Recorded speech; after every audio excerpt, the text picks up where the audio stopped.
ক্রেতে যাধ্যায়তে বিষ্ণু ত্রেতায়াং যজতে মুখৈ তাপরে পরিচর্যায়াং কলৌ তদ হরি কীর্তনাৎ। সত্য, ত্রেতা, দাপর, কলি, এই আমাদের চার যুগ। এই চার যুগে ধর্ম এক নয়, ভিন্ন ভিন্ন ধর্ম।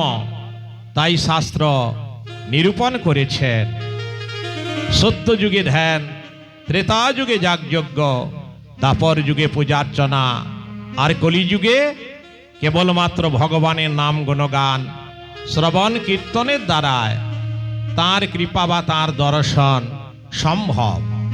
এই কলিযুগে তাই দিকে দিকে নামযজ্ঞের আয়োজন হয়ে থাকে। যিনি যে নামটি পছন্দ করেন সেই নামের উপরে ভিত্তি করেই সেই নামযজ্ঞের আয়োজন হয়ে থাকে। কোথাও রাধা গোবিন্দ, কোথাও ভজ নিতাই গৌর রাধেশ্যাম, কোথায় জয় সীতারাম, কোথাও হরে কৃষ্ণ কৃষ্ণ কৃষ্ণ হরি হরি, হরে রাম রাম রাম হরে হরে, আবার কোথাও বা জয় গুরু। এইভাবে বিভিন্ন জন বিভিন্ন ধর্ম সম্প্রদায় তারা বিভিন্নভাবে নাম করে। নামই হচ্ছে আমাদের এই যুগে পরম শ্রেষ্ঠ। তাই আমরা সেই নাম করব। নাম ছাড়া জীবের অন্য কোনো গতি নেই।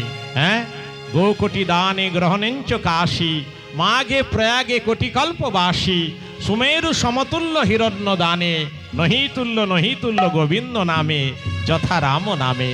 কোটি কোটি বৎসর যদি কাশীতে বাস করা যায়, লক্ষ লক্ষ গাভী নিয়ে যদি ব্রাহ্মণের করে দান করা যায়, কোটি কোটি স্বর্ণমুদ্রা যদি ব্রাহ্মণের করে দান করা যায়, তাতে যে পুণ্য ফল লাভ হয়, সেই পুণ্য ফল লাভ হয় যদি কেউ শুদ্ধ চিত্তে এক মনে ভগবান শ্রীরামচন্দ্রের গুণগান শ্রবণ অথবা কীর্তন করে।